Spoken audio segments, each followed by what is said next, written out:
করেন হ্যাঁ পুরা হাসতা ওই বর্ণন করে দিচ্ছে কই এটা তো কোনো প্রমাণ দিছে নাই, এটা তো কেউ বলে নাই।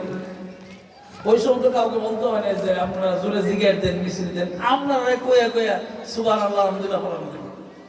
এই জন্য প্রায় সময় আমার যুক্তিবাদীর একটা কথা মনে হয়, মীর হাবিবুর রহমান যুক্তিবাদী, খেয়াল করবেন কার কথা বলছি। মীর হাবিবুর রহমান যুক্তিবাদী বাংলাদেশের প্রথম যুক্তিবাদী, যিনি অন্ধ যুক্তিবাদীর অভাব নেই, বাংলাদেশের যিনি প্রথম যুক্তিবাদী, যার সরলিত কণ্ঠে দেশে লক্ষ লক্ষ মানুষ ওয়াজ শুনছে।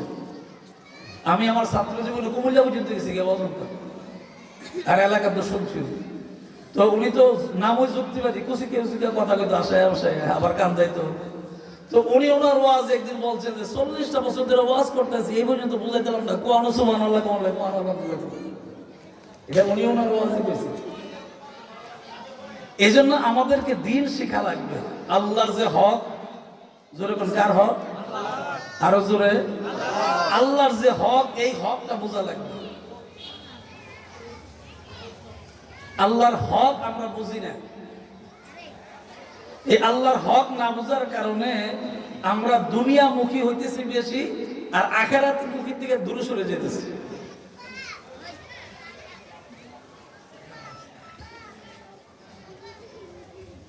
হযরত মূসা আলাইহিস সালাম এর কথা আপনারা অনেক ওয়াজ শুনছেন। মূসা আলাইহিস সালামের সময়ের যে ঘটনা, আমি কয়েকটা কথা গত 20 তারিখ বড়বাড়ি মাহফিলে বলছিলাম, মাদ্রাসা মাহফিল। আমার ওইখানে অনেক কথা বাকি ছিল, সব কথা বলতে পারিনি, যেহেতু মেহমান চলে আসছে। আর মেহমানকে ইজ্জত করা এটা রাসূলের সুন্নাত, এটা নবীজির সুন্নাত। সুবহানাল্লাহ জোরে। আপনি মেহমানকে সম্মান করবেন, মেহমানকে আগে আনবেন, আবার চলে যাওয়ার সময় একটু আগে দিবেন, এটা রাসূলের সুন্নাত। ওই যে আমার আগের বক্তা কোন সময় এলাকায় আসে নাই, এই যে আমরা চিন্তি দিতে পারে আধা ঘন্টা পার করে দিছি। তো মেহমান আগে আনা সুন্নাত, মেহমানকে আগে দেওয়া সুন্নাত। আবার আমাদের দেশের কিছু মানুষ আছে, মেহমান দেখলে চোখ মুখ কালো হয়ে যায়। রিজিকের মালিক তো আল্লাহ, রিজিকের মালিক তো আপনি না, আমি না। আমার বাড়িতে যদি কোনো মেহমান আসে, বুঝতে হবে এই মেহমানটা আল্লাহ তাআলা তার রিজিক দিয়েই আমার বাড়িতে পাঠাইছে। আমার খাওয়ানোর কোনো যোগ্যতা নেই, ক্ষমতা নেই।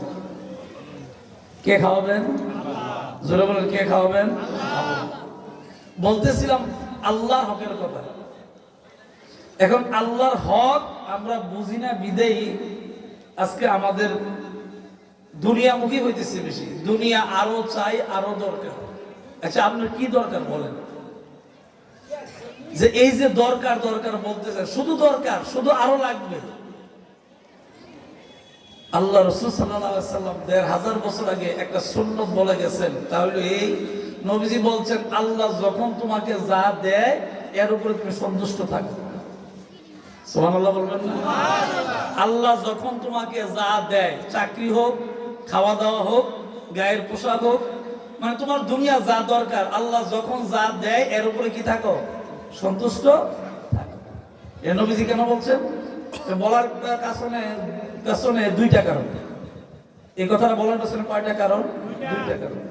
যদি আপনি এর উপরে মানে খুশি না হন, তাইলে ওই যে দেন না কোনো তাইলে স্ট্রোক করছে, এই স্ট্রোক করবে, কারো সন্তুষ্ট না যে আমি আরো চাই, আমার আরো দরকার, আরো দরকার, এটা তো আমি সন্তুষ্ট না, তো আমি তো সন্তুষ্ট না।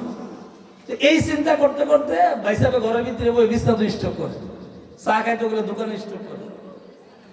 আল্লাহ এই জন্য নবীজি ১৫০০ বছর আগে বলে গেছেন যে যা পাও, যা খাও, আল্লাহর পক্ষ থেকে যা পাও এর উপরে সন্তুষ্ট থাকো। এর একটা কারণ। আর সন্তুষ্ট না থাকলে আপনি আমি যে অসুস্থ হবো, ১৫০০ বছর আগে নবী কয়ে গেছে। নাহলে স্ট্রোক নামে কোন রোগ, এই কথা বাংলাদেশের মানুষ আজ থেকে ১০ বছর আগে জীবন হচ্ছে কথা কয়, ঠিক কিনা জোরে কর? আমার বাড়ি চণ্ডীদা সবাই জানেন। আমি আবার সকালবেলা, আমি আলহামদুলিল্লাহ সুস্থ, আল্লাহ আমার অনেক সুস্থ রাখছে, ভালো আছি। তো আমার একটা অভ্যাস, ফজর করে একটু আডি, আটতে আটতে মাঝে মাঝে মধ্যে শুরু জায়গা, মানে আডা হইলো বাজার হইলো, বুঝলেন না? তৎনগদ কাঁচা কাঁচা বাজার মাছ পাওয়া যায়, সবজি পাওয়া যায়। একটু এলাম তরকারি লইলাম, এটা অভ্যাস আর কি। তো এই মাঝে মধ্যে দেখি ডাইনের মধ্যে রেল রাস্তার কাছে গিয়ে ডাইনের মধ্যে তাকালে দেখি আই সুবহানাল্লাহ, নারী পুরুষের অভাব নাই রেল রাস্তার। জিজ্ঞাসা করবো ডায়াবেটিস, কোন বেটিস? জীবনে শুনছে মানুষের ডায়াবেটিস কি দেয়, জীবনও শোনা নেই।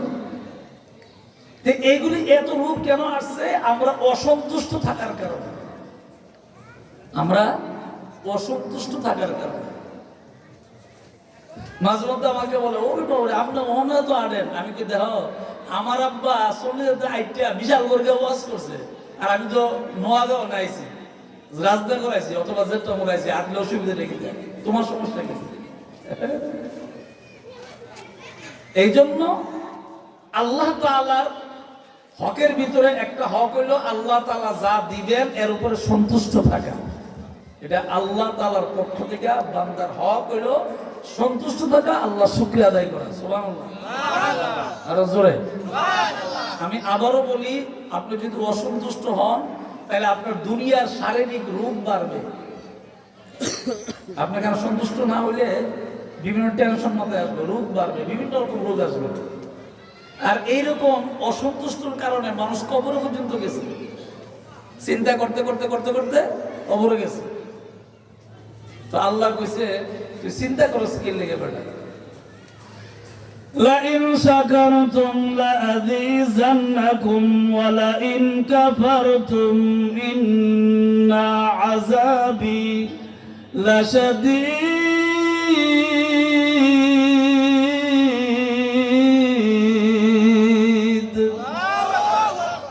এটা আমার কথা না, আল্লাহর কথা। আল্লাহ তাআলা বলছেন যে তুমি সবসময় আমি আল্লাহর দেওয়ার উপরে তুমি সন্তুষ্ট থাকো, এটা হলো তোমার কাজ। এটা আমি আল্লাহর পক্ষ থেকে তোমার যা দিছি এর উপরে সন্তুষ্ট থাকো। আর যদি না থাকো, ইন্না আযাবি লাশাদীদ, নিশ্চয়ই তোমার জন্য এক ভয়াবহ আযাব অপেক্ষা করতেছে। নাউযুবিল্লাহ। আমি এটা কি মাননীয় হুজুরের কথা না আল্লাহর কথা? এরপরে যদি রাগ হয় আমার কিছু করার নেই, কিন্তু আল্লাহর কথা। এখন বিষয়টা হইলো যে আপনি তখনই সুস্থ থাকবেন যে ডাইল দেখাইলো আলহামদুলিল্লাহ, ভর্তা দেখাইলো আলহামদুলিল্লাহ, মাছ দেখাইলো আলহামদুলিল্লাহ, গোশত দেখাইলো আলহামদুলিল্লাহ, মাটির ঘরে থাকলো আলহামদুলিল্লাহ, বিল্ডিং এ থাকলো আলহামদুলিল্লাহ, 10 তলায় থাকলো আলহামদুলিল্লাহ, আমি যেখানে আছি এখানে আলহামদুলিল্লাহ। কথা কয় আজকে আপনার এখানে যতগুলো মানুষ বসে রয়েছেন, আল্লাহ মাফ করুক, এটা কোনো বাহাদুরি না, বোঝাবার জন্য বলি। আমার গতকাল এইরকম জোহরের পরে দিনের বেলায় মাহফিল ছিল আমার মোসা গড়া, কোম্পানিগঞ্জ থেকে একটু উত্তরে, কোম্পানিগঞ্জের পরে নবীপুর, নবীপুর থেকে একটু উত্তরে গেলে এই মোসা গড়া। এই মোসা গড়া গ্রামের বাদ জোহর দিনের বেলা একটা দোয়ার মাহফিল ছিল, অনেক মানুষ হয়েছে আলহামদুলিল্লাহ। কারণ ওই এলাকায় আমি বেশি যাই, তো আমার চিনি বেশি, শুনছে আমি যাবো, এই জন্য আলহামদুলিল্লাহ অনেক মানুষ আসছে। তা ওই মাহফিলে যাওয়ার পরে আমি ওয়াজ করার পরে আসর নামাজের আজান দিবে এমন সময় মসজিদের ইমাম সাহেব আমার কাছে দোয়া চাইছে, যে মসজিদে আমি ওয়াজটা করছি। এরপরে যে আমার দাওয়াত দিয়েছে হেও দোয়া চাইছে। সব মিলিয়ে দেখলাম কি যে এদের দোয়ার উদ্দেশ্য হলো এদের পরিবারের ভিতরে মানুষ অসুস্থ বেশি।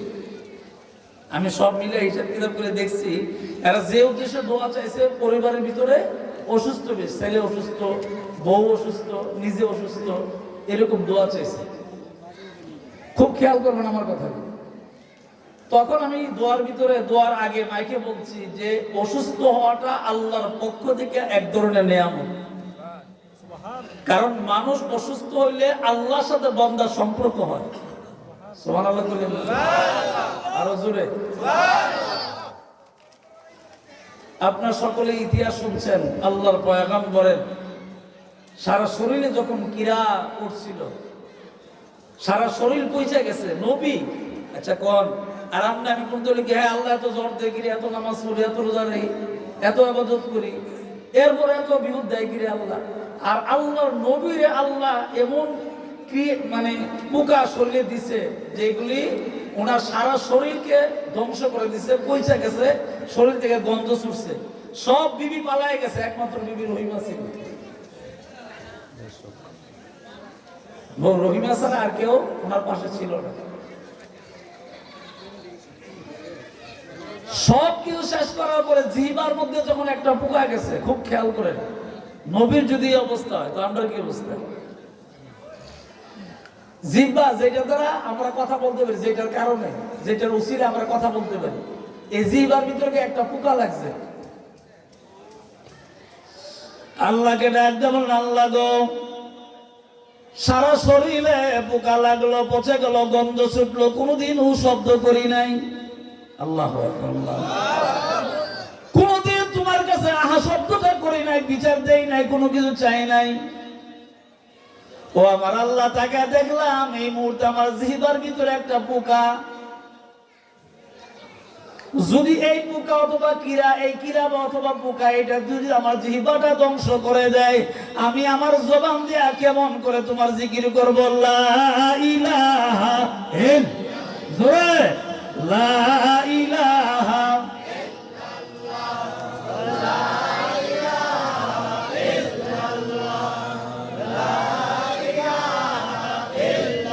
মুহাম্মাদুর রাসূলুল্লাহ সাল্লাল্লাহু আলাইহি ওয়াসাল্লাম। জোরে কোন আমিন, আরো জোরে কোন আমিন।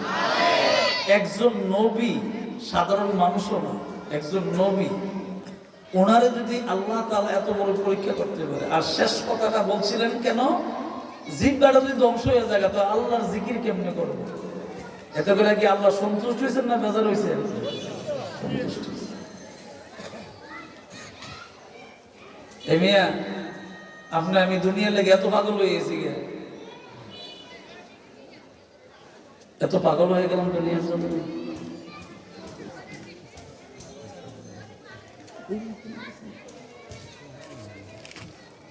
ইন্না লিল্লাহি ওয়া ইন্না ইলাইহি রাজিউন। আপনারা চিনবেন আমি নামটা বললে। আমাদের এলাকায় আগে অনেক ওয়াজ করতো, এখন উনি ওয়াজ করেন, তবে এলাকায় একটু কম আসেন। কসবা পুরাতন বাজার মসজিদের আগের ইমাম ছিল, এখন নাই, উনি চট্টগ্রাম জমা পড়ে।